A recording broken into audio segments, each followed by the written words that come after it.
Magandang oras mga kababayan, narito na ang pinaka-latest update natin sa magiging lagay ng ating panahon ngayong araw at sa susunod na 24 oras. Sa mga nakarang oras, bahagyang humina yung epekto ng habagat sa ating bansa, nabawasan yung mga malalakas na mga pag-ulan. So yung in terms of intensity, humina pa yung mga pag-ulan natin. Pero yun lamang po ay for today. Kasi starting tomorrow afternoon, makakaranas muli tayo ng mga malalakas sa pag-ulan. Muling lalakas yung mga dala ng pag-ulan na dala ng habagat dito sa area ng Northern and Central Luzon, maging sa Calabarzon, portions, as well as sa portions ng Mimaropa. So patuloy po tayo mag-monitor ng mga possible heavy rainfall warning issuances sa ating mga lokalidad sa mga susunod na araw. Pero nonetheless, generally fair weather ang mararanasan sa malaking bahagi ng ating bansa ngayong araw dahil mahina ngayong habagat. May mga kalat-kalat lamang tayong pag-ulan sa area ng Ilocos Region, portions ng Central Luzon, portions ng Cordillera, at generally fair weather for the rest of Luzon, buong Visayas at buong Mindanao na may tsansa ng isolated rain showers or localized thunderstorms. At within the vicinity ng ating Philippine Area of Responsibility sa ating monitoring domain, may dalawa tayong sama ng panahon na minomonitor. Una, itong tropical depression sa labas ng PAR.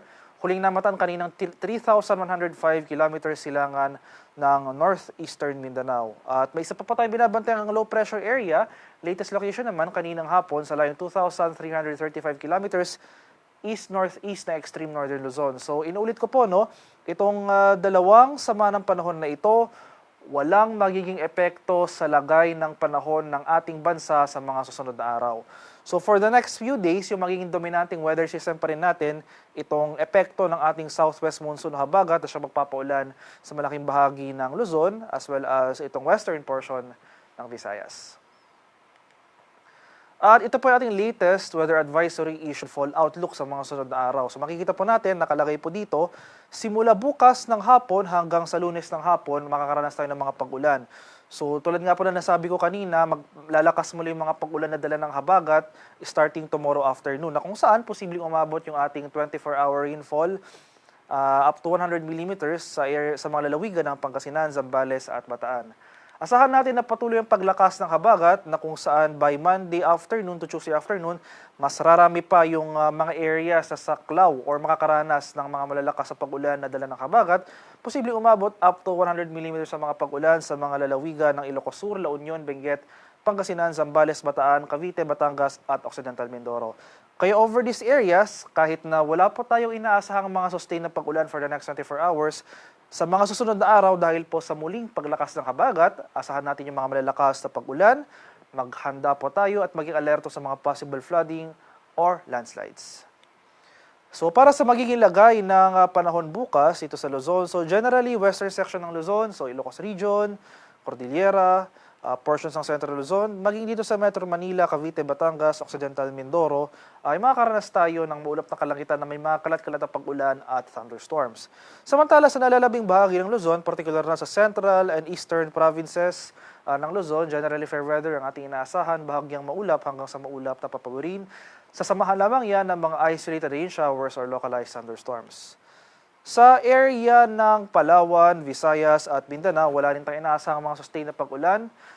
Bukas, generally fair weather, posible pa rin yung mainit at malinsangang panahon, umaga hanggang sa tanghali, as early as hapon hanggang sa gabi, posible tayong makaranas ng mga biglaan at panandaliang pag-ulan na dulot ng localized thunderstorms. Sa kalagayan nating karagatan sa kasalukuyan, walang nakataas na gale warning pero iba yung pag-iingat pa rin sa ating mga kababayan na maglalayag sa northern and western seaboards ng Luzon dahil posible pa rin dyan itong katamtaman hanggang sa maalong karagatan.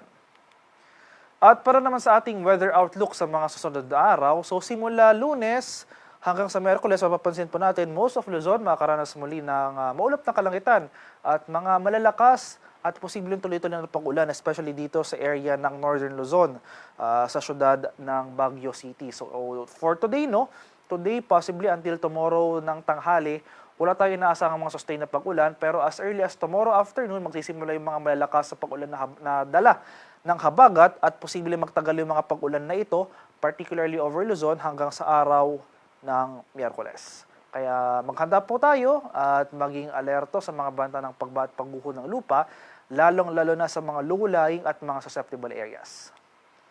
Sa area naman ng Visayas, so mapapansin po natin itong Western Visayas area, simula sa araw ng Lunes makakaranas tayo ng mga cloudiness at mga scattered thunderstorms. So dala po yun ng habagat na posibleng magpatuloy hanggang sa araw ng Miyerkules. Pero itong Central and Eastern Visayas sa mga araw na ito, Monday to Wednesday, wala naman tayo inaasahang mga sustained na pag-ulan. Kung may mga pag-ulan man tayo mararanasan, ito yung dulot lamang ng tinatawag po nating localized thunderstorms.